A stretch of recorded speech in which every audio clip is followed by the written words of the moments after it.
그가 모압 지방에 있어서 여호와께서 자기 백성을 공고하사 그들에게 양식을 주셨다함을 들었으므로 이 두 자부와 함께 일어나 모압 지방에서 돌아오려 하여 있던 것을 떠나고 두 자부도 그와 함께 하여 유다 땅으로 돌아오려고 길을 향하다가 나오미가 두 자부에게 이르되 너희는 각각 어미의 집으로 돌아가라.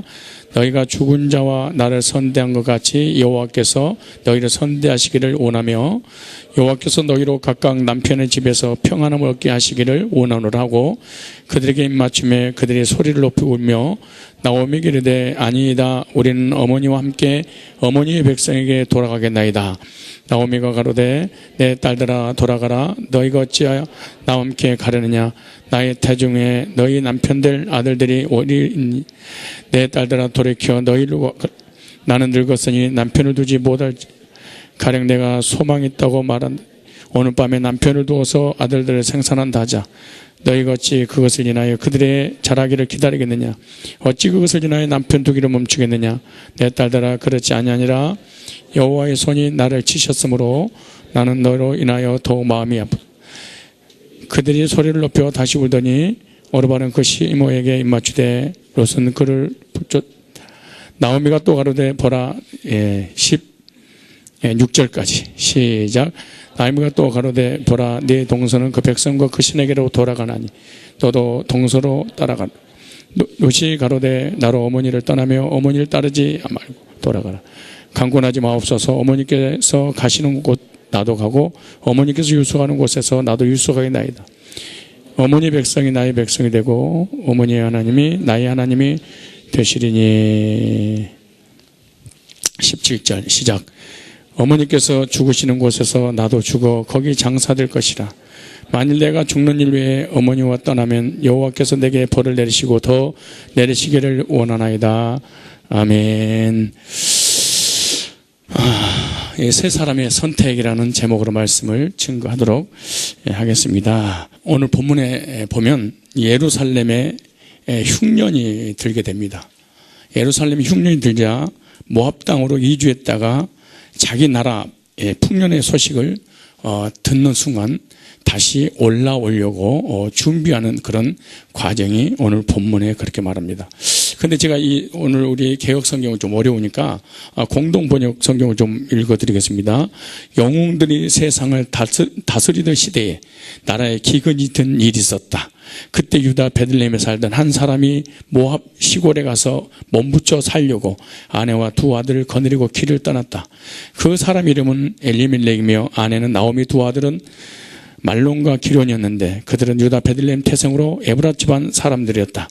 모압 시골에 가서 얼마 동안 지내다가 나오미의 남편 엘리멜렉은 아내 나오미와 두 아들을 남기고 세상을 떠났다. 그 뒤 두 아들은 모압 여자를 아내로 맞았는데 하나는 오르바요 다른 하나는 루시였다. 거기에서 10년쯤 살다가 말론과 기론 두 사람도 세상을 떠났다. 이리하여 나오미는 남편을 여인되다 두 아들마저 잃고 말았다. 그 무렵 야훼께서 당신의 백성을 돌보시어 풍년이 들었다는 소식이 모압 시골에 들려왔다. 나오미는 그 소식을 듣고 두 며느리와 함께 모압 시골을 떠나 고향으로 돌아가기로 하였다. 나오미는 두 며느리를 거느리고 살던 고장을 떠나 유다 지방으로 향하여 길을 떠나가다가 두 며느리에게 이제 친정으로 돌아들 가라고 하며 이렇게 말했다. 너희가 죽은 내 아들들과 나에게 그토록 고맙게 해주었으니 야훼께서도 그처럼 너희를 보살펴 주시기를 바란다. 너희 둘 다 새 남편을 맞아 복음제를 꾸밀 수 있게 해 주시겠지. 그리고 두 며느리를 끌어안자 두 며느리 울음을 터뜨리며 우상 숭배와 불신앙을 하게 되자 하나님께서 징계를 이스라엘 백성들에게 내림으로 인해서 흉년이 10년 동안 들게 되므로 많은 사람들이 경제난이 겪게 됐습니다. 그리고 10년이 지나자 하나님께서 마음을 다시 돌이켜서 이스라엘 백성들에게 축복하시기 위해서 흉년을 다시 풍년으로 회복시켜 주신 그런 내용들이 오늘 본문에 등장하게 되는데 10년이나 가나안 땅이 먹고 살기 힘들었는데 이제는 먹고 살기에 부족함이 없게 됐다라고 하는 모압 땅의 이 소식이 시골까지 들리게 됩니다. 그런데 이제 그 문화적 배경을 좀 이해를 해야만이 어떻게 그들이 먹고 살 수 있을까 이해를, 무조건 하나님은 복을 부어주시는가, 흉년이 우상숭배하고 죄를 짓게 되면 흉년을 겪게 했다가 때가 되니까 하나님께서 풍년으로 무조건 만들어주시느냐라고 하는 것을 오해가 없어야 되기 때문에 좀 이해를 하려면 그 문화적 배경을 이해할 필요가 있다 그 말이에요. 이스라엘 백성들은 누구든지 먹고 살 길을 하나님이 열어주셨는데, 와서 일하지 않아도 나오미는 과부기 때문에 먹고 살 수 있는 혜택이 주어지게 됩니다. 남편도 나오미도 이스라엘 유다 지파 사람이기 때문에 유다 지파 사람으로서 혼자 될 경우에는 이스라엘 백성들이 과부들을 책임지도록 그렇게 해놨기 때문에 이 먹고 사는데 지장 없게 됐다 그 말이에요. 그것이 뭐냐? 바로 안식년과 희년 제도가 있었기 때문에 그런 겁니다. 이걸 이해를 해야만이 안식년과 희년 제도를 통해서 이런 과부들을 먹고 살 수 있도록 하나님께서 이런 제도화를 만들었구나, 율법을 주셨구나, 이렇게 생각하시면 됩니다. 이 6년 일하고 땅을 쉬게 하는데, 땅이 쉬는 것이 아니라 땅 주인이 쉬고 7년째는 이 과부와 고아, 객, 어려운 자들의 땅이 된다고 레위기라든가 민수기에 나옵니다. 이 땅 주인은 7년째 농사 안 지어도 6년 동안 그만큼 양식을 얻게 해주신다는 그런 의미도 있어요. 오늘 우리가 주일날 쉬어도 토요일날까지 얼마든지 소득을 풍성하게 볼 수 있도록 하나 해주신다는 그런 원리가 있다 그 말이죠. 이것이 바로 믿음인데, 사람 생각에는 이렇게 1년 동안 농사를 짓지 않으면 굶어 죽을 것처럼 생각이 들게 돼 있어요.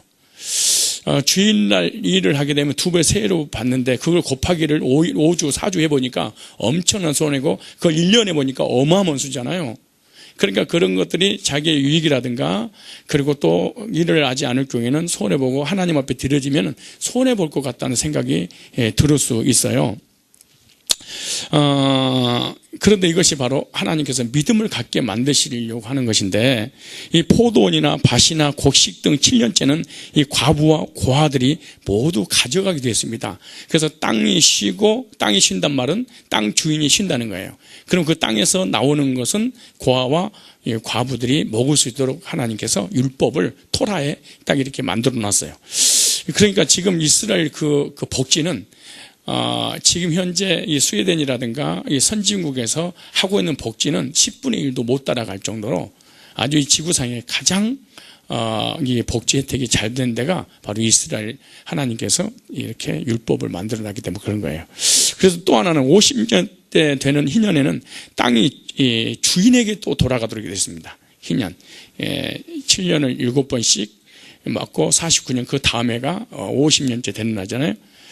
왜 이런 제도를 했느냐? 땅 온 주인은 하나님이라는 것을 알려주기 위해서 그런 거예요.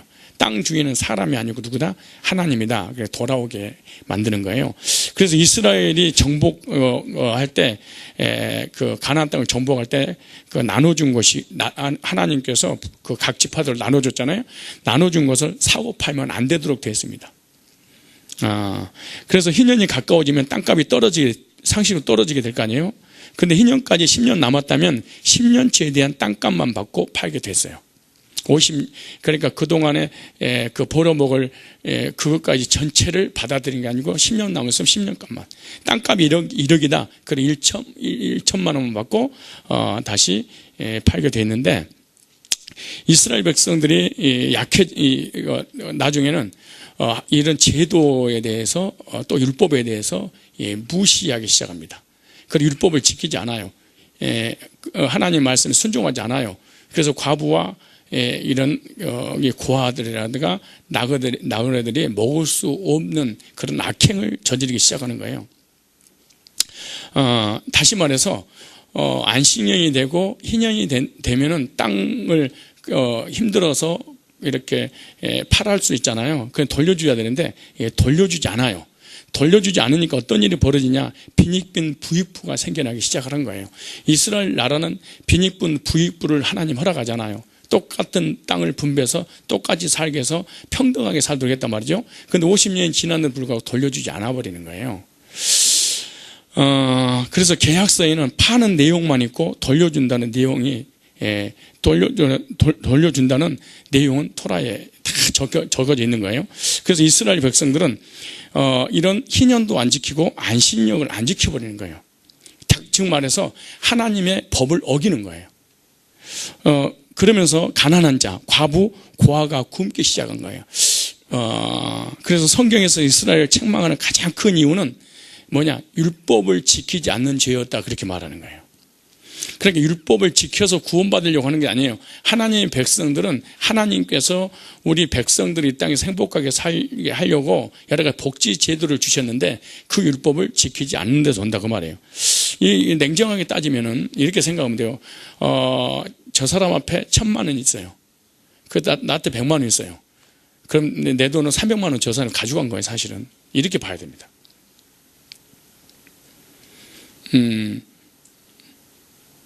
내가 가져야 될 것을 저 사람이 돌려줘야 되는데 돌려주지 않으니까 빈익분, 부익부 이런 일이 계속 일어나게 됐다고 말해요. 이걸 갖다가 이스라엘 백성들에게는 하나님의 징계고 이것이 하나님 율법을 어기는 죄다, 그렇게 말해요.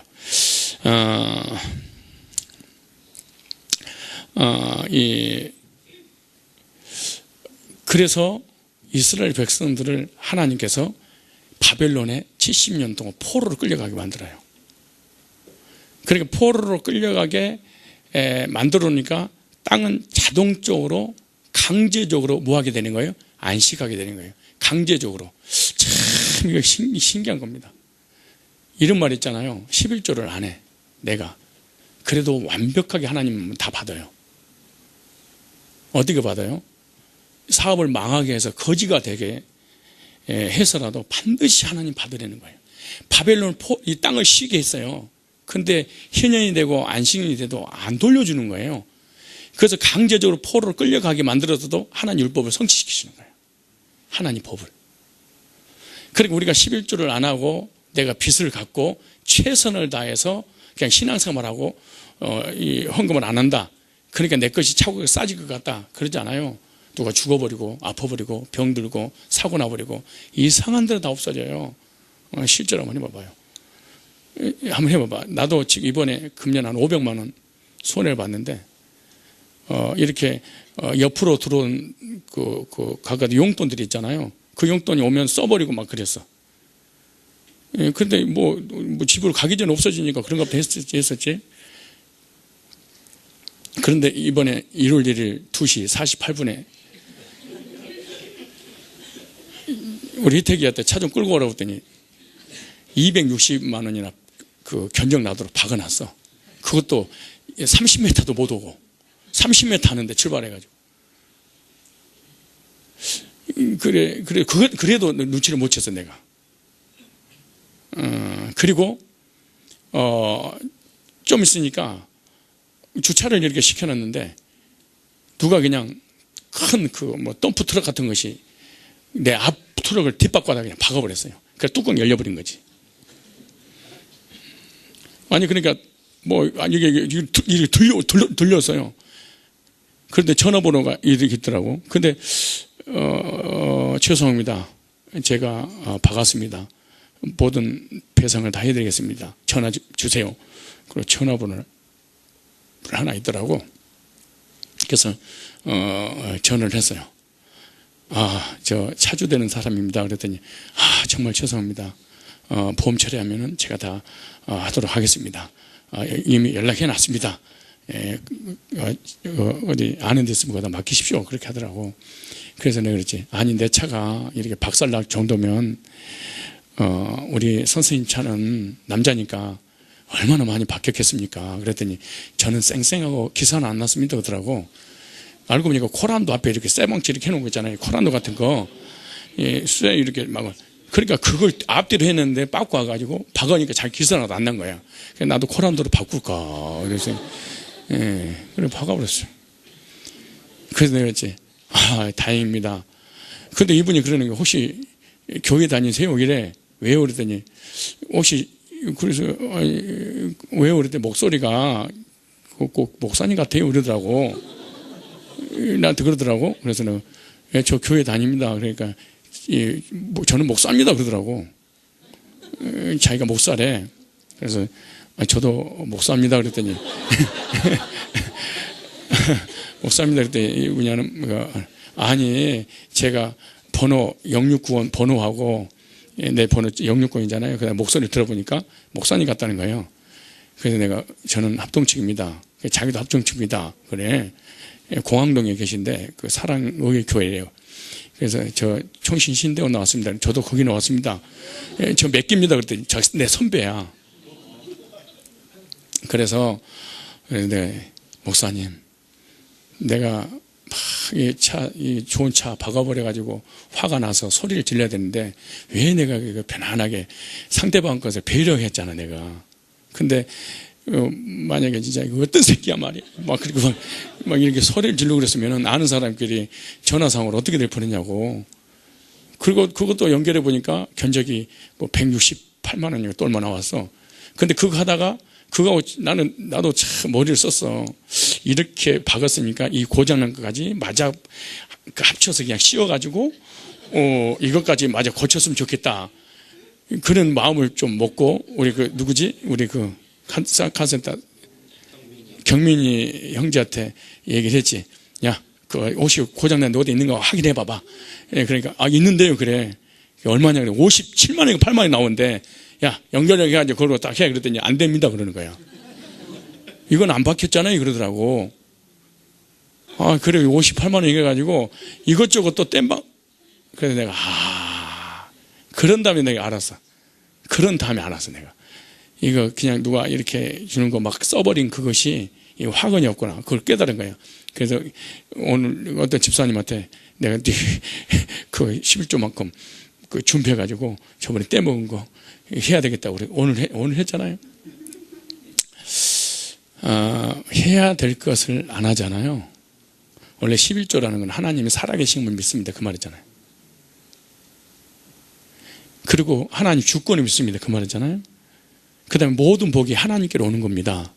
그리고 복의 통로입니다. 근데 11조를 안 한다는 것은 하나님 자체를 부인하고 이 11조를 구원받은 사람들이 하는 거잖아요. 구원받은 사람에게만. 그런데 이거를 그렇다고 내가 세례비를 받은 거 안 했다는 얘기가 아니고 그건 내 거 소관이 우리 집으로 들어가는 거니까 내 개인적으로 오는 것들을 얘기하는 거예요. 하나님께서 토라에 딱 법으로 제도해놨어요. 복지 제도를 해놨는데 자기의 유익을 위해서 돌려주지 않고 쉬지 않아 버린 거야. 그러니까 하나님께서 포로를 끌려가서 70년 땅을 쉬게 만들었어요. 참 신기한 일이에요. 이게 하나님 하신 일이에요.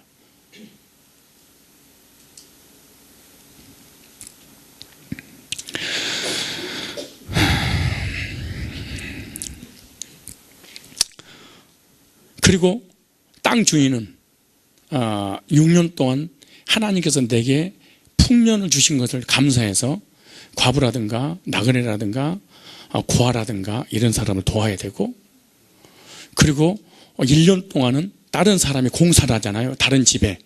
그러면은 그걸 쉬니까 땅은 거기 가가지고 봉사 활동을 한 게 1년 동안 땅 주인은 다른 일하는 어떤 건물을 짓는 그곳에 가서 봉사 활동을 했다. 왜?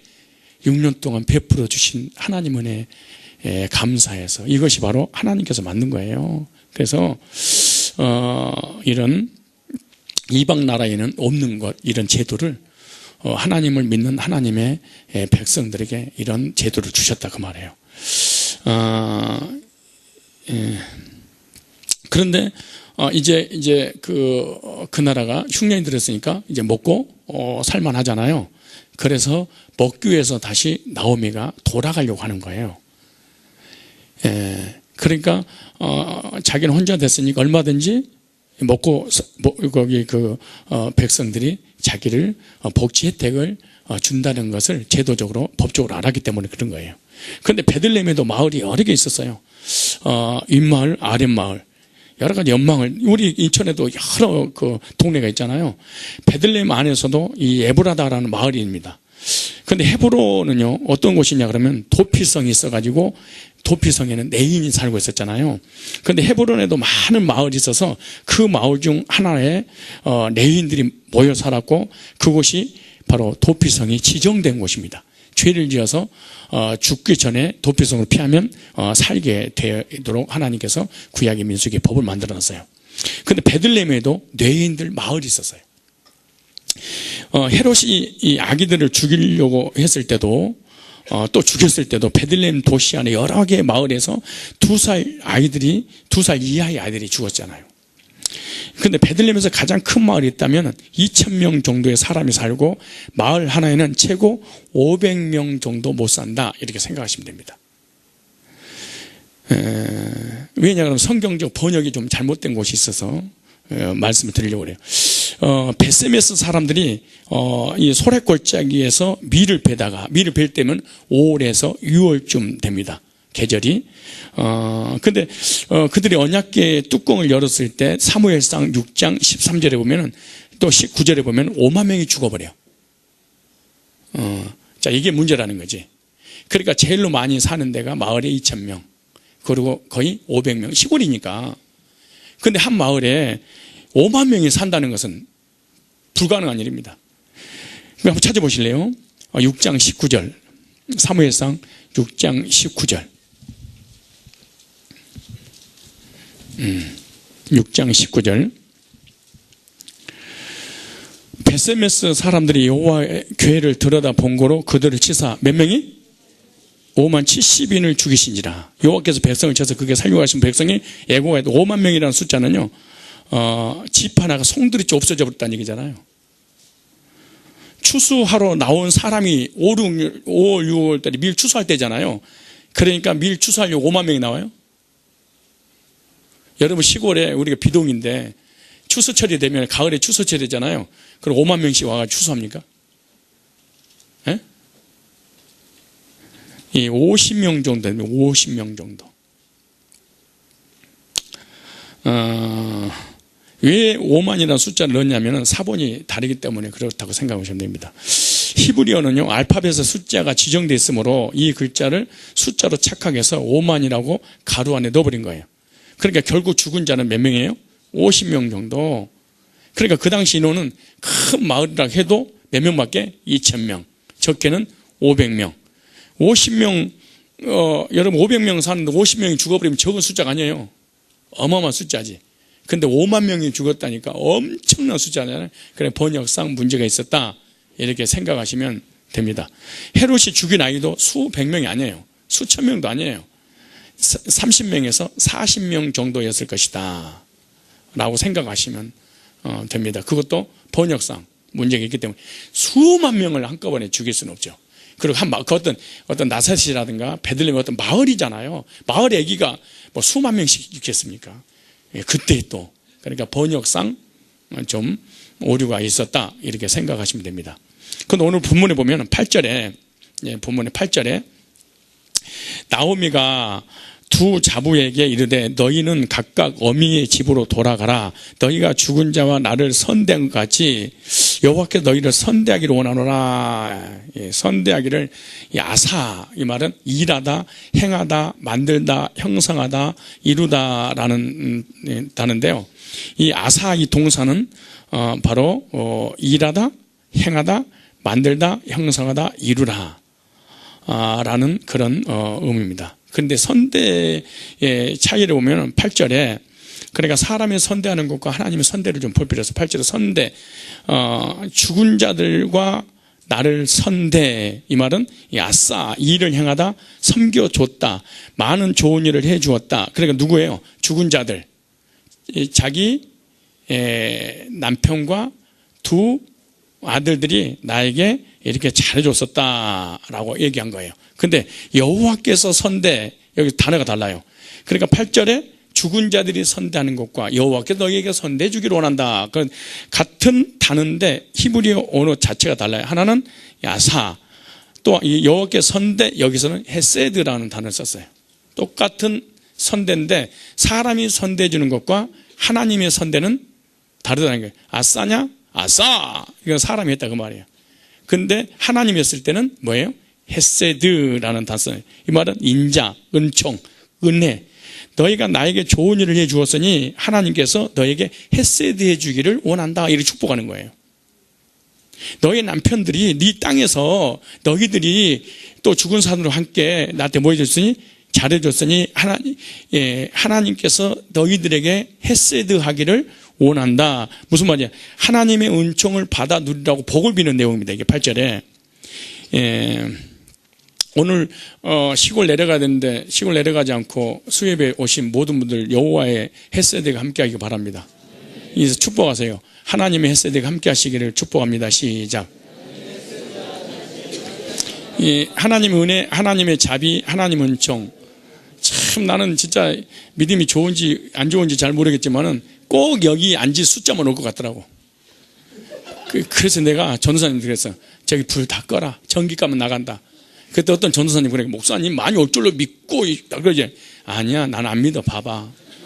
그랬더니 아이 목사님 그러더라고. 근데 진짜 제 믿음이 틀리고 내 믿음이 맞잖아. 여기 아슬아슬할 것 같더라고. 그때 진짜로 아슬아슬하게 차네요. 어찌됐든 아슬하게 차신 모든 분들 여호와의 헤세드가 함께 하시기를 축원합니다. 하나님 은혜와 자비와 은총과 하나님 복이 함께 하실 것입니다. 그런데 특별히요, 우리 그 남자 집사님들은 운전할 때 헤세드가 없는 것 같아. 운전할 때는 헤세드가 아니고 난폭이 있어요. 막 폭력이고, 막 나부터 시작하니까 누가 앞에 가로질러 가잖아요. 그냥 보내면 되는데 왜 그렇게 그럴까? 이제 그거 못 견디는지 몰라요. 앞에 가면 어떠고 안 가면 어떠고. 그래서 나는 운전할 때 앞에다가 헤세드를 좀 붙여놔야 되겠어. 좀 자비를 좀 베풀어야 되겠어. 하나님 은총이 있어서 함께하기 바랍니다. 그런데 그게 잘 안 되는 것 같아요. 그러면은 어떻게 하면은 여호와의 헤세드가 주어질까 그 말이잖아요. 어떻게 여호와의 헤세드가, 그것은 그냥 주어지는 것이 아니라 안신년을 통해서, 그래서 올라가는 거예요. 희년을 통해서 율법을 지키면 마음에 헤세드가 생긴다는 거예요. 참 놀라운 일이, 이거 잊어버리면 안 돼. 그리고 우리가 예수 믿고 구원받으니까 무조건 헤세드가 오는 게 아니고, 거듭날 때는 헤세드가 오는데, 구원받고 난 이후에 우리 마음과 내 생각과 나의 삶의 헤세드가 올 때는 하나님의 율례를 지켰을 때 헤세드가 오는 거예요. 그래서 하나님께서 바리새인들을 책망하신 이유는 율법을 지키지만 율법의 정신, 즉 헤세드가 없었던 거예요. 그래서 이 독사의 자식들아 그러고 책망한 이유가 그래서 그런 거죠. 그래서 그들은 헤세드는 없고 철저하게 율법주의자가 돼버리고 말았어요. 그러니까 율법의 조항은 실천에 옮겼는데 율법의 요구는 받아들이지 않는 거지. 율법의 조항들은 뭐해라 뭐하지 마라 그러잖아요. 근데 끝은 하나님은 주신 이유가 사랑 때문에 주신 거잖아요. 근데 사랑은 빼버리고 조항들만 가지고 있었던 거예요. 그래서 하나님께서 바리새인을 버려버린 거예요. 율법을 다 지켜도 지옥 가는 거예요. 왜? 헤세드가 없는 거야. 여러분, 율법주의, 신비주의, 성화주의 특징 좀 봐봐요. 비판하고 판단하고 정죄하지 헤세드는 하나도 없어요. 그래서 지옥 간다는 거예요. 그래서 멸망받는다는 거예요. 이런 행위주의자들이. 바리새인들의 율법을 철저하게 얼마나 지킨 줄 아세요? 돈을 얼마 이상 지참하지 않고요, 옷을 4겹 이상 입지 않고, 예를 들어서 자기 스스로 거리를 측정해놨어. 나는 오늘 하나님 100m만 걷겠습니다. 더 이상 걷지 않겠습니다. 그리고 이 안식일날 불을 켜야 되잖아요. 근데 자기가 불을 켜면은 율법을 범하게 돼. 그래서 종을 불러서 불을 끄라고 그러는 거예요. TV도 켜야 되잖아요. 지금도 마찬가지예요. TV를 주일날 켜야 되잖아요. 지는 보는 거 괜찮은데 이걸 켰어. 그 일을 했어. 그리고 그래 뭐야, 율법을 어기는 거야. 그래서 종들한테 와서 TV를 켜고 끄라고 한 거야. 예지껏 하는 거야. 그러니까 율법의 요구는 인정하지 않고 율법의 조항들은 지키려고 생명을 들었던 사람들이 바로 이런 율법주의자들이라는 거예요. 그래서 예수님께서 안식일 날 병자들을 고치시잖아요. 그것은 뭐냐? 율법을 완성함으로 왔다는 걸 보이기 위해서, 즉 헤세드를 보이기 위해서 일부러 바리새인들을 율법주의 앞에서 안식일 날 병을 고치는 거예요. 그래서 원래 안식일 이러면 안 되잖아요. 그래서 예수님이 그런 거예요. 안식일보다 더 중요한 것은 안식일을 지키는, 일요일을 지키는 이것보다도 더 중요한 게 이 병자를 고쳐주는 사랑이란다, 헤세드란다, 이걸 알려주려고 그런 거예요. 이 말 이해가시죠? 이 말을 이해를 해야 돼. 그래서 바리새인들과 율법주의자들 보는 앞에서 병자들 고쳐주는 거야. 그러니까 안식일에 일한다고 막 주님을 책망하잖아요. 너희들은 율법의 주항은 지켰지만 율법의 요구, 사랑은 이루지 않았다. 나는 그 사랑을 이루려고 왔다. 너희들이 이루지 못하는 것을 그렇게 보여주고 있는 거예요. 그런데 오늘 우리 룻기서의 그 주인공 룻이는요, 헤세드가 있는 사람이에요. 뭐가 있는 사람? 그런데 헤세드가 어떻게 생겼냐? 나오미가 헤세드를 빌어줬어. 그랬더니 헤세드가 임했어. 참 놀라운 일이 이게. 하나님의 은혜를 빌어줬더니 그 은혜가 롯에게 그대로 와버리는 거예요. 롯이 아니고 룻에게. 그러니까 룻에게 복을 빌어주니까 헤세드가 계속해서 룻 속에 임하기 시작하는 거지. 우리들도요, 막 계속해서 이렇게 헤세드 은혜의 축복을 빌어주잖아요. 그대에게 계속 은혜가 와요. 우리 학생부 여기 있는데 학생부들도 모이면은 누구 흉보고 비판하고 막 판단하고 정죄하면 안 돼. 그 사람이 계속 헤세드를 빌어줘야 돼. 축복해주고 은혜를 베풀고 막 이렇게 해줘야 돼. 그런 그 은혜가 고자람하게 고드림해. 그래서 공동체가 세워지는 거야. 왜 중고등부들 청년부 부흥되다가 망가져버린 줄 아세요? 서로 자기가 뭘 안다고 비판하고 판단하고 부정적인 인간들 때문에 그걸 깨져버리는 거예요. 그런데 그 부정적인 인간들이 싹 사라지잖아요. 다시 부흥되는 거예요. 왜? 헤세드 때문에 그런 거예요. 근데 교회 오래 다니는 사람들은 뭐가 남아있냐 그러면은 헤세드는 없고 율법의 조항만 남아있어. 나 뭐 했어? 뭐 했어? 그리고 지도 못하면서 자꾸 판단하고 비판해버리는 거야. 이러니까 헤세드가 무너져버리는 거야. 그래서 사람들은 서로 헤세드를 주고받고 해야 되는데 헤세드를 주고받고 하지 않고 비판하고 판단하고 정지하는 것만 주고받고 하대. 그래서 자기도 죽고 상대방도 죽으니까 공동체 무너져버리는 거야. 이 말 중요한 말이. 구원받지 않은 룻에게 헤세드 하나님의 선대를 빌어줬잖아요. 그런데 그대로 임해버린 거잖아. 그런데 예루살렘 풍년의 소식을 듣자 자기 나라로 돌아가기 위해서 자기 자부들에게 선택하라고 하는 내용이 나옵니다. 이들의 선택을 통해서 구원, 참 이게 축복과 저주와 행복과 불행과 천국과 지옥과 예수님의 후손, 예수님의 그 조상과 또한 이방인으로 딱 갈라져 버리는 게 이 선택입니다. 세 사람의 선택. 인사합시다. 선택은 너무나 중요합니다. 시작. 예수 믿고 구원받은 사람은 무슨 선택을 하든지 믿음의 선택을 해야 됩니다. 믿음의 선택. 오늘 본문의 세 여인의 선택을 통해서 성도의 삶에 어떤 선택을 해야 될 것인가 한번 이 시간에 알아보고요. 저와 여러분 좀 지혜로운 선택을 할 줄 알아야 돼. 세상적인 거든 영적인 거든 육적인 거든 지혜로운 선택. 성질 덜 붙다고 막 이렇게 하면 안 돼. 정말로 지혜로운 선택이 해야 되는데, 첫째 나오미의 선택을 보겠습니다. 나오미는 두 자부를 모압으로 남기는 선택을 해요. 참 이 사람 이 믿음 보십시오. 여러분의 엄마, 여러분의 아버지 믿음 좀 보십시오. 그러니까 이 나오미는 어머니잖아요. 지금으로 얘기한다면 장로님이나 권사님이나 집사, 교회 다니는 중직자야. 그런데 중직자의 선택을 지금 하고 있는 거야 지금. 그러니까 이 중직자가 세상적으로 너무 오염돼 버리잖아요. 이렇게 되면은 영적인 선택을 못해. 육적인 선택을 해. 이 자부들을 생각하는 육적인 선택인데 자부들을 우상으로 돌아가게 하는 육적 선택을 하게 만들어.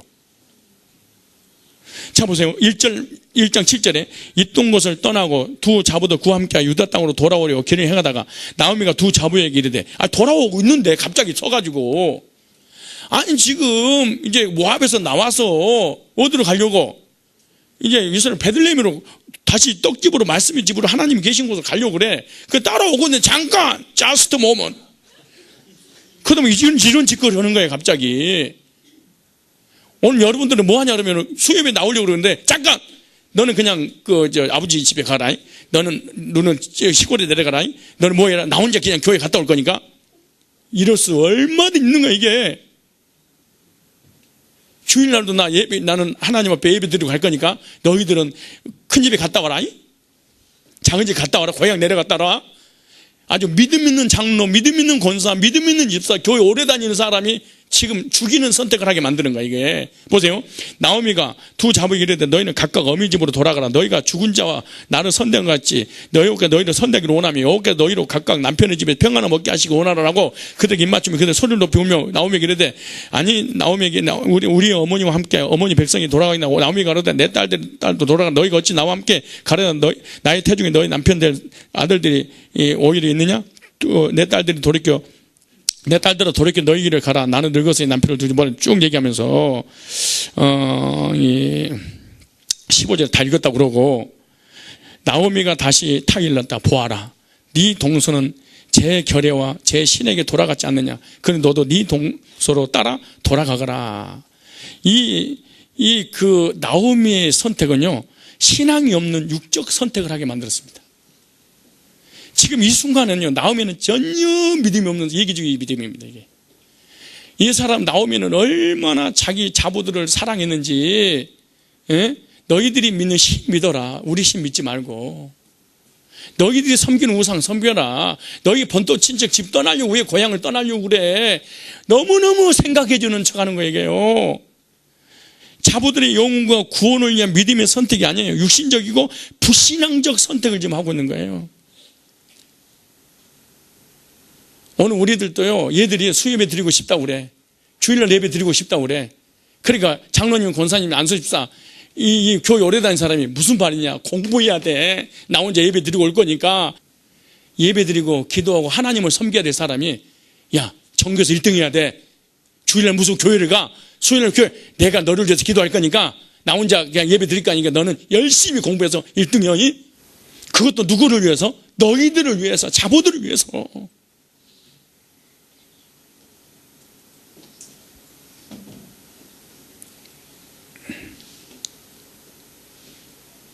선택을 잘해야 됩니다.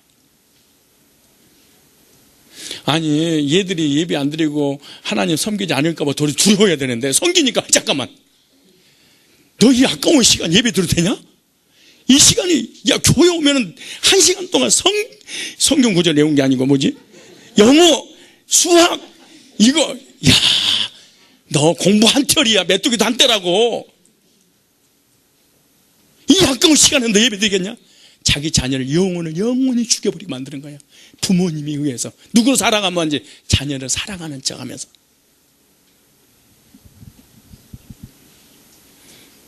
나는 우리 교회 실제로 있었는데요, 우리 하진영 집사한테도 나한테도 직접 연락이 왔어요. 왜 교회에서 붙잡고 늘어지냐. 학교는 계속 하는 것이 아니고 한때 하고 마는 거고 신앙은 평생 할 것인데 교회 못 나가더라.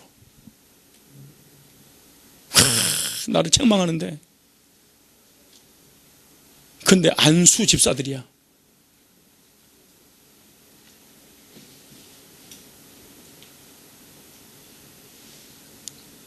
지금 나오미가 선택하는 거 보십시오. 나오미 선택 좀 봐봐요. 야, 구원 받을 거 없어. 믿음 가질 거 없어. 너 본토 친척 어떻게 그 정들은 떠나려고 그래. 너 여기 오면 왕따고 이방인 돼. 그래서 거기서 너희들끼리 살아. 좋은 남자 만나서. 그리고 사정하면서 교회를 안 데리고 오는 거야 지금. 왜? 세상에서 성공하게 만들려고.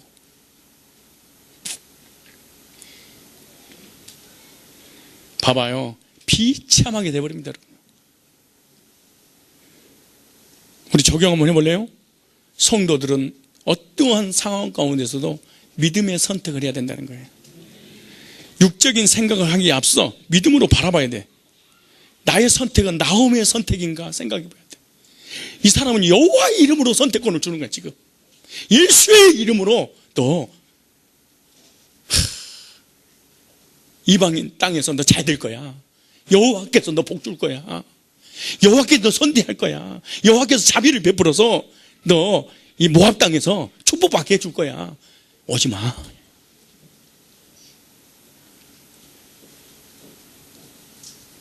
어제 어떤 중학교 1학년 아이한테 전화가 왔어. 전화했던가 왔던가 하면 통화를 했어. 근데 아버지가 한테 전화가 왔다는 거야. 얘기 들어보니까 하는 말이 제사를 지내야 되는데 빨리 와서 제사 지내도록 오라는 거예요. 그래 갈등을 겪는 거예요. 그래 나하고 통화했어. 그래 내가 그랬지. 제사를 지내고 우상 숭배하고 예수 믿는 거 핍박하기 때문에 멀리 떨어져 살면서 지면 안 된다. 그 제사 지내고 귀신한테 절하러 가냐. 평상시에 잘하지. 왜 꼭 제사 지내고 구정 때 귀신 섬기는 그때만 나를 부르냐 이게. 선택 잘해라. 그래서 좀 이따 전화 다시 와서 선택했습니다. 안 가기로. 그때 갑자기 막 아빠가 화가 나서 치밀어서 막 전화를 끊어버리더라는 거예요. 그러든가 말든가 안 가겠습니다. 나 예배 드리겠습니다. 수요일날. 선택 잘해야 됩니다. 한 번의 선택이 자기 자녀를 예수의 이름으로 축복하면서 세상을 선택하다가 영원히 지옥 가게 만들어버렸잖아요. 여러분 지금 우리 자녀들 중학교, 고등학교, 초등학교 때 하나님에 대한 선택을 정확하게 못하게 하고 공부 선택하게 하잖아요. 영원히 못 돌아옵니다. 내가 예언할진데 영원히 지옥불에 들어갈 수밖에 없는 영원히 하나님을 떠나. 여러분 지금 어디 끌어다가 앉혀는 여기 있지만은 나의 구원받지 못한 아이가 고등학교를 졸업해버렸어. 그럼 대학 가고지는 대학 귀신한테 붙어가지고 대학 이단한테 붙어가지고요 못 나오는 거예요. 전부 다 진화로 믿어버리고. 선택 잘하십시오. 나의 선택은 나오미의 선택, 세상의 선택, 육신적인 선택. 자녀들에게 자비를 베푸자 하면서 여호와의 이름으로 하나님을 돌아오지 못하게 막고 있는 선택은 아닌가. 이 아까운 시간에 예배드리는 시간에 찬송하고 기도하고 청년 학생들에게 교제하는 그 시간에 단어 하나를 더 외워야지. 내가 여호와 이름으로 내가 너에게 축복할 거야. 지금 그만하고 있잖아요. 무시무시한 저주를 뽑고 있는 거야. 예수 이름으로. 근데 육신적인 면에서는 얼마나 고맙겠어. 자부들이 들을 때. 우리 시어머니 어머 종교는 자유구나. 나는 시어머니만 믿는 믿음이 최고인 줄 알았더니 제사 때 절도 하고 불교는 불교에서 하고 유교든 종교는 자유였구나. 유일신이 아니구나. 창조주가 있는 게 아니구나. 피조물이 모이든 믿으면 되는구나. 이렇게 가르치고 있잖아요 지금 나오미가.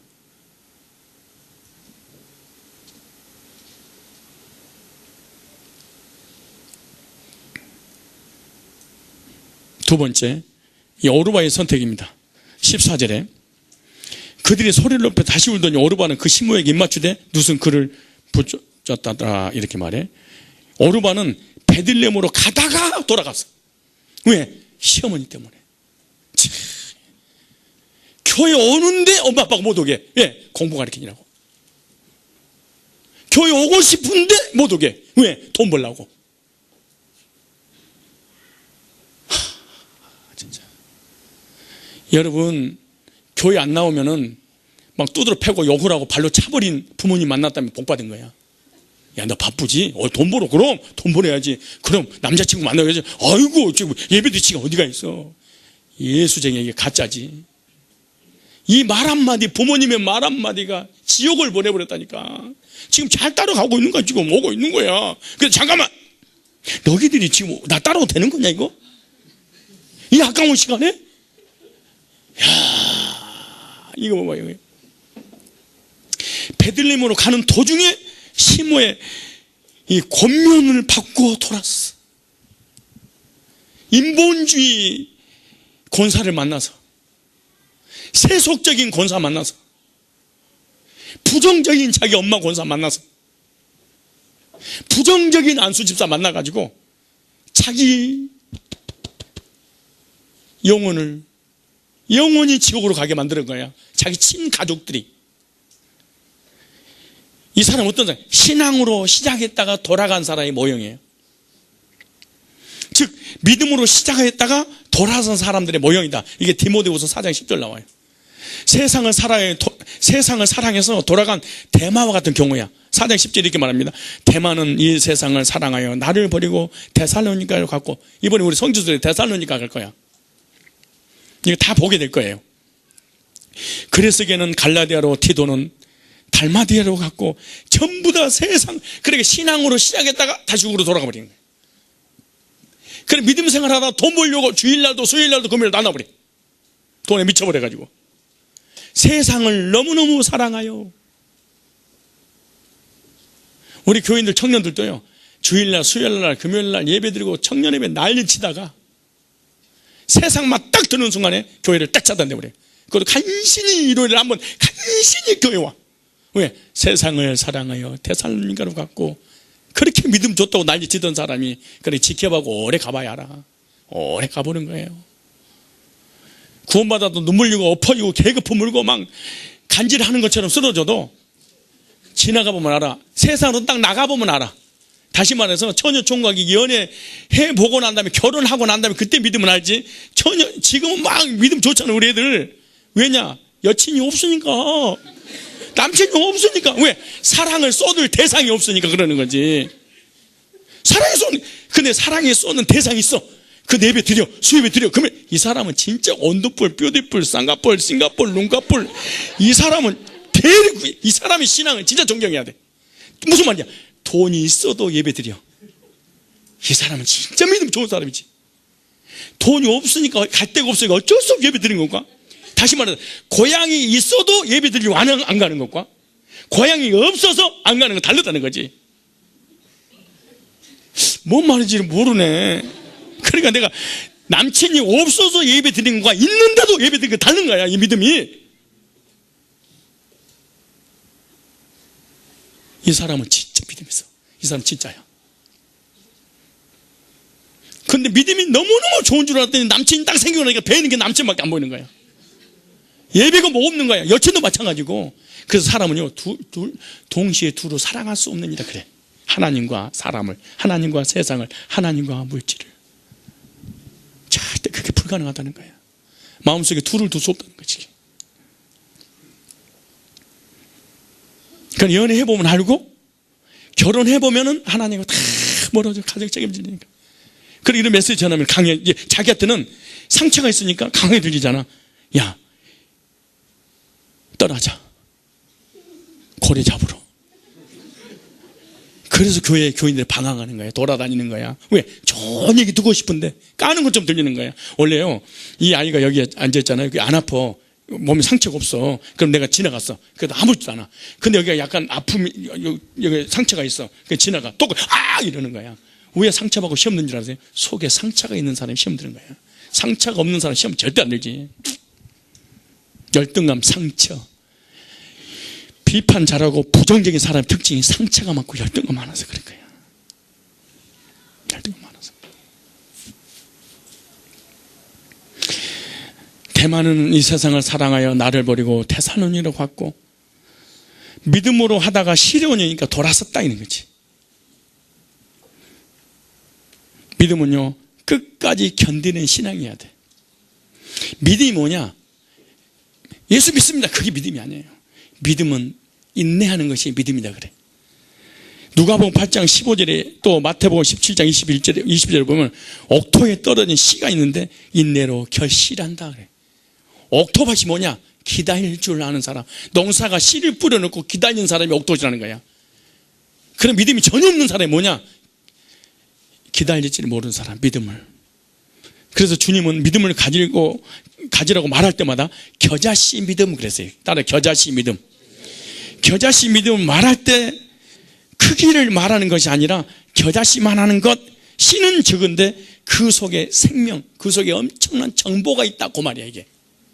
옛날에 성지순례 갔다 와가지고 이 설교를 하면서 내가 겨자씨를 하나 가져왔어. 여러분 겨자씨 이겁니다. 그러고 보여주면서 그랬더니 콧방구에 날아가 버리더라고. 못 보여줘서. 워낙 눈곱보다 더 적으니까 이게 이러면 훅 날아가 버리는 거야 이게. 그래서 겨자씨 믿음은, 겨자씨는 모든 씨보다 작으나 큰 나무가 될 수 있었던 것은 물 속에 뭐가 있어서? 생명이 있어서. 그럼 겨자씨 믿음이 어떤 믿음이냐? 생명 있는 믿음을 겨자씨 믿음이라고 그러는 거예요. 그럼 생명 없는 믿음도 있잖아요. 생명 있는 믿음과 없는 믿음의 차이가 뭐냐? 생명 없는 믿음은 아무리 소리가 커도 능력이 안 나타나. 생명 있는 믿음을 예수님께서 가지라고 그러는데, 생명 있는 믿음은 말씀을 근거한 믿음을 생명 있는 복음을 생명의 믿음이다 그래. 반대로 말씀에 근거하지 아니한 믿음은 믿음이 아니다. 죽은 믿음이라는 거죠.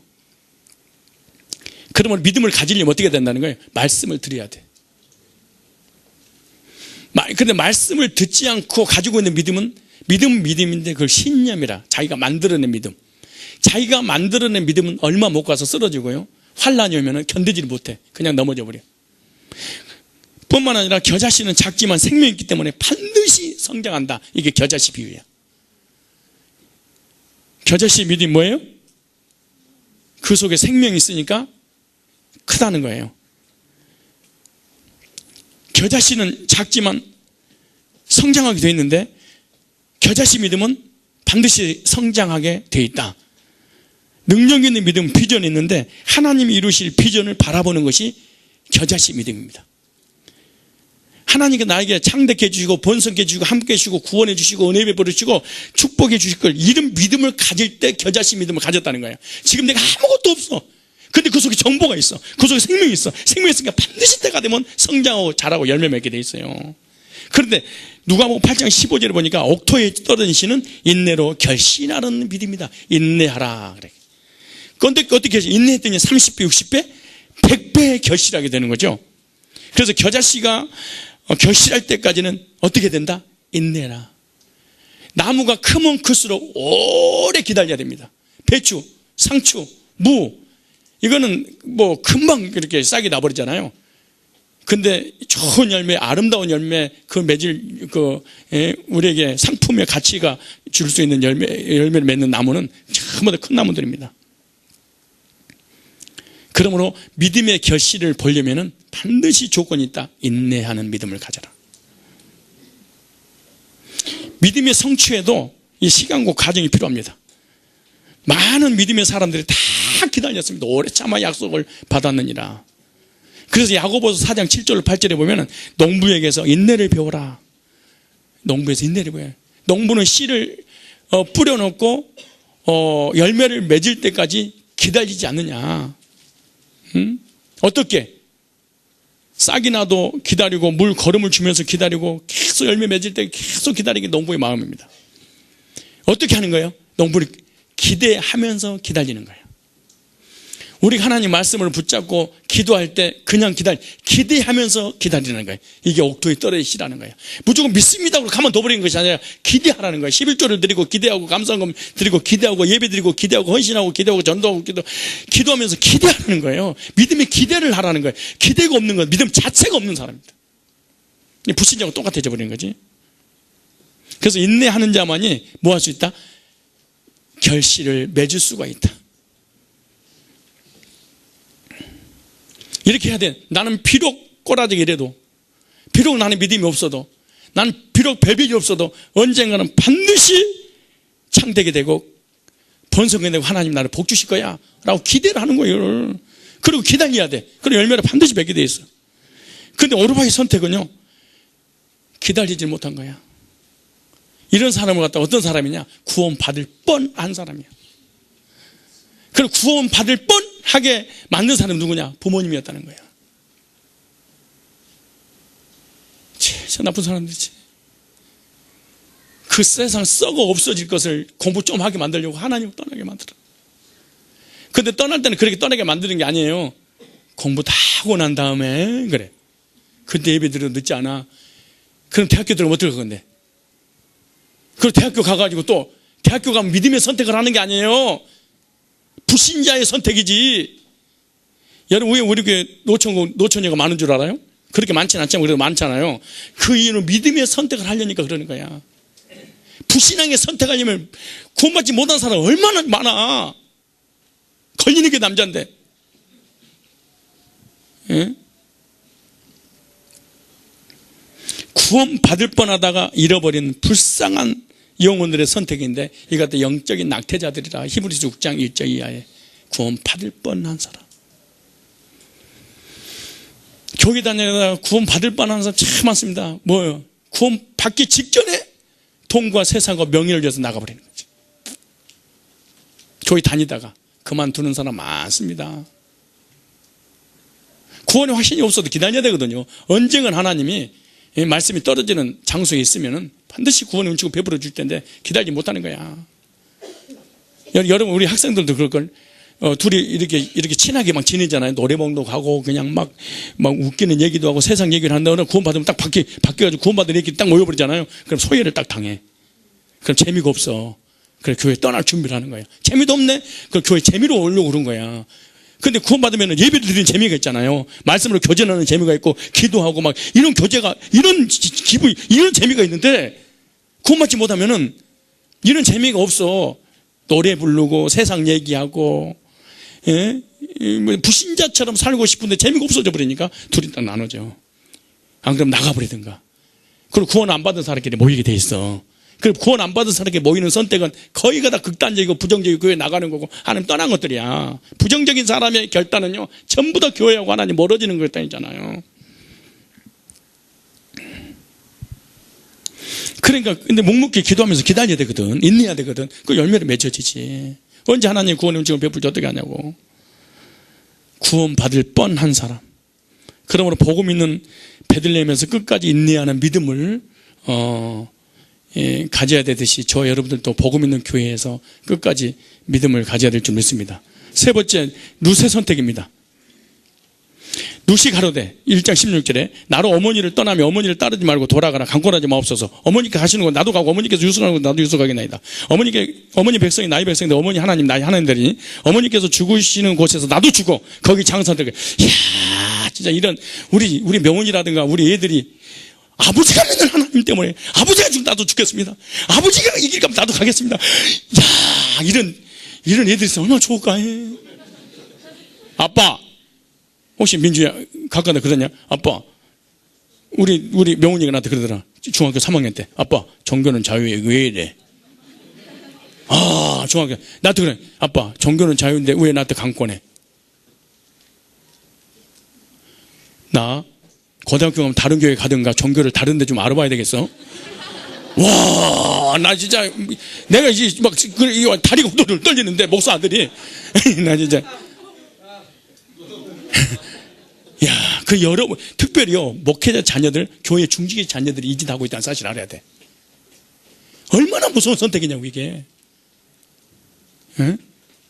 여러분 자녀들 장담하지 못해. 말은 안 해서 그렇지 가슴앓이 많이 앓을 거 아니야 자녀들 때문에.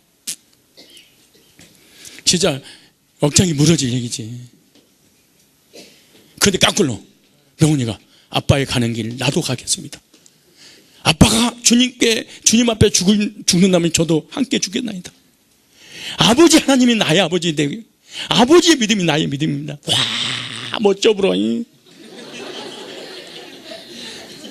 근데 저놈이 멋있는 놈이 어느 고등학교 2학년 때가 1학년 때 올라가서 이제 앞으로 선택을 해야 되지 않겠냐. 신학교 가서 목회자 얘기 한번 가봐라 기도 한번 해봐라 그랬더니 다 나한테 그러는 거야. 아빠 목회자의 길은 아빠가 가라고 해서 가는 것이 아니라 신의 영역 아닙니까? 그러는 거예요. 나는요 신의 영역을 터치해서는 저는 안 된다고 생각합니다. 우리 와이프랑 우리 어머니 넷이 있는데 그 얘기를 그래서 내가 아무도 아니 그냥 해본 거야. 얘들이요 자기 생각 철학 다 가지고 있고요 믿음이 있는지 없는지 부모님이 가짜 진짜 자녀들 다 알아요. 근데 룻이 선택하는 거 보세요. 눈물 내. 룻이 가로되 나로 어머니를 떠나며 어머니를 따르지 말고 돌아가라. 강권하지 마옵소서. 어머니께서 가시는 곳 나도 가고 어머니 유숙하는 곳 나도 유숙하겠나이다. 어머니의 백성이 나의 백성이 어머니 하나님 나의 하나님 되니 어머니께서 죽으신 곳 나도 죽어 거기 장사될 것이라. 만일 내가 죽는 일 위해 어머니와 떠나면 여호와께서 내게 벌을 내시고 또 내리시고 오나나이다. 나오미가 룻의 자기와 함께 가기로 굳게 결심만 보고 그에게 말하기를 그치니라. 룻은요 하나님을 선택했어. 이야 우리 교회 중직자들 자녀들이 다 이렇게 멋있는 믿음을 선택할 때 얼마나 부모가 마음이 든든할까요?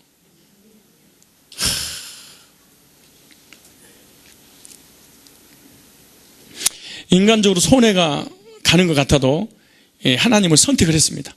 본토 친척 아버지 집을 포기하고 어머니의 하나님을 나의 하나님으로 선택을 했어요. 육적 욕심을 포기하고 영적인 선택을 했습니다. 중요한 원리입니다. 성도는 영적인 선택을 할 줄 알아야 됩니다. 복음을 위하여 하나님 나라를 위하여 모든 것을 버리는 선택, 영적 선택에는요 후회가 있을 수 없습니다. 절대로 손해보지 않습니다. 맨 처음에 손해보는 것 같아. 세상적인 걸로 선택해야 되는데 세상 것을 손해를 보고 믿음의 선택, 하나님의 선택, 영적인 선택을 하니까 처음에는 손해보는 거 좀 느껴. 근데 절대로 손해보지 않습니다. 이야, 저 오늘 아까 우리 강전사님 뭔가 저한테 그 종이 한 장을 주더라고. 미국에서 전화 왔다고, 목사님 아는 사람이라고. 그래서 어디냐고 그랬더니 뭐 상봉동이고 어디서 목사님 안 돼, 나는 이런 사람 모른다고. 근데 지금 28년 전 얘기야. 그 예배가 끝나면 약국이 있어. 약국에 가가지고 계속해서 오가면서 전도를 했어. 고등학교 3학년인가 2학년 아이를. 그리고 그 엄마하고. 근데 그 아이가 커가지고 미국에 유학 가서 거기 의사가 돼가지고 거기서 그 병원을 하고 있는 거. 미국 텍사스에서. 근데 믿음이 성장해서 갑자기 생각나는 거야. 옛날에 지나가다가 약국에 들려서 자기를 전도한 사람을. 근데 내 이름을 아까 나하고 통화했는데 어떻게 나를 찾았나고 그랬더니 목사님 이름이 특이하잖아요. 고강종. 이건 아무 이름이 없잖아요. 고강종이라는 이름이. 그래서 인터넷 뒤졌대. 분명히 그때 그 청년은 목사 될 거다. 그런 생각이 들더라는 거야. 분명히 목사 됐을 거야. 그리고 인터넷 찾았더니 고강종 목사가 성상교회 딱 뜨더라는 거야. 설교를 듣고 난 다음에. 근데 알고 보니까 자기 형은 여기 어디죠? 거기? 어디서 병원 한다고 그러지? 무슨 노르부 병원인가 뭐 있어.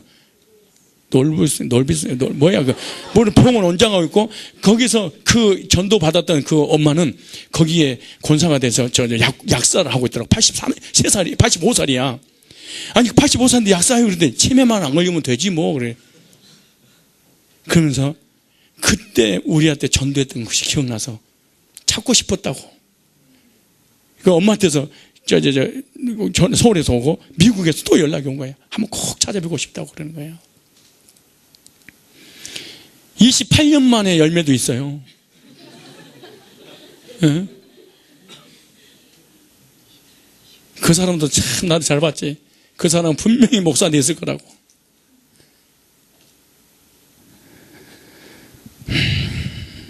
복음은 절대로 손해없습니다.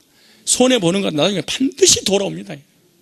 마가복음 10장 29절에 예수께서 가라사대 내가 진실로 너희에게 이르노니 나와 및 복음을 위하여 형제나 집이나 자매나 어미나 아비나 자식이나 전토를 벌인 자는 금세 있어 집과 형제와 자매와 모친과 자식과 전토를 100배로 받되 핍박을 겸하고 내세 영생 얻지 못할 자가 없느니라 그러죠. 부모님 우상 숭배하고 제사 지내게 만들고 부정적이고 불신앙적일 때 과감하게 자르고 안 갑니다. 저는 유일신 하나님만 저는 나의 아버지를 믿겠습니다. 이렇게 하면 이 땅에서 100배의 복을 주고 내세 영생 얻지 못할 자가 없느니라. 저와 여러분 믿음의 선택을 하십시오. 육적인 손해가 있더라도 믿음으로 선택하는 거예요. 지식이 좀 부족해도, 물질이 좀 부족해도, 세상적으로 좀 덜 나가더라도, 손해보는 것 같아도 이건 믿음의 선택하면 20년 30년 후에 어마어마한 축복들이 쏟아지는데 그걸 인내하지 못하고 선택을 잘못해버리는 거예요. 그리스도를 위하여 믿음의 최선의 선택을 할 줄 아는 저와 여러분 되시기 바랍니다. 성도들은요, 모든 선택의 기로에서 항상 믿음의 선택을 하는 사람이 되어야 됩니다.